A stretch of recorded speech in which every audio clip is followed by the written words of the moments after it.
even nowadays, we don't really know how a lot of cancers are actually initiated. And it's actually a technical challenge because a large tumor such as liver cancer, which can be quite big, or may start from a single cell that becomes transformed.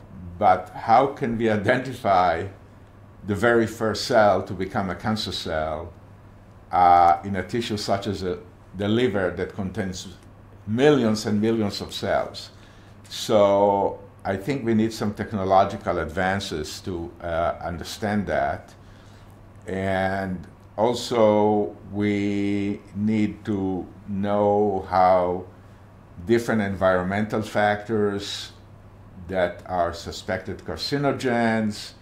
Yesterday I mentioned air pollution, that people thought there's a lot of carcinogens in the air, but the group of Charles Swanton in Cambridge have shown that it actually works through inflammatory mechanisms, and coming to conclusions very similar to what we arrived 10 years earlier using mouse models that even tobacco-induced lung cancer, a large part of it relies on inflammation induced by the tobacco smoke.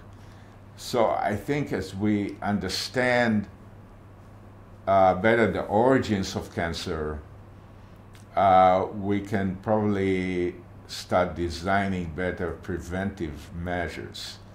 And I think a big gap in cancer is cancer prevention. There's a lot of effort to develop new targeted therapies. In recent years, there's a lot of excitement about immunotherapy of cancer, but it's always the treatment of advanced cancer. And even when these treatments are successful, they never surpass 50% response rates.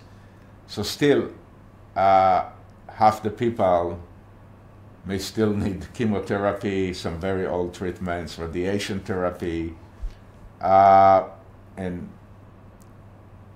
but I think if we could prevent cancer, nip it in the bud, it would be better off. We may not be able to prevent all cancers, but I think about 20% of all cancer deaths are preventable.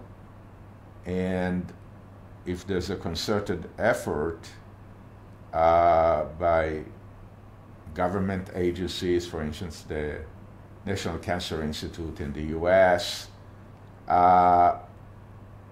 to educate people better about the risks of, behavioral risks that increase the likelihood of getting cancer, I think we can achieve quite a bit.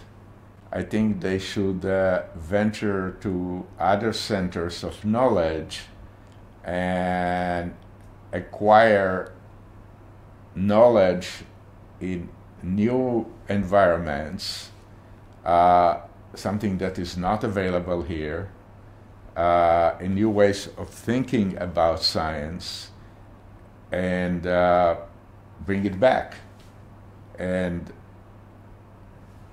sometimes when we enter some new field and people say, oh, you don't know much about this field, you're not an expert, you're not an immunologist, how can you study autoimmunity? And I keep telling them that sometimes people who come from the outside without any preconceived notion are the ones who are more likely to make the big discoveries. And I've seen it again and again. So a lot of times you don't know where the big discoveries are going to come from. It's a young university, and I think it has a bright future. And I think you have to look for the future and pursue the future, and there's a lot of room for progress.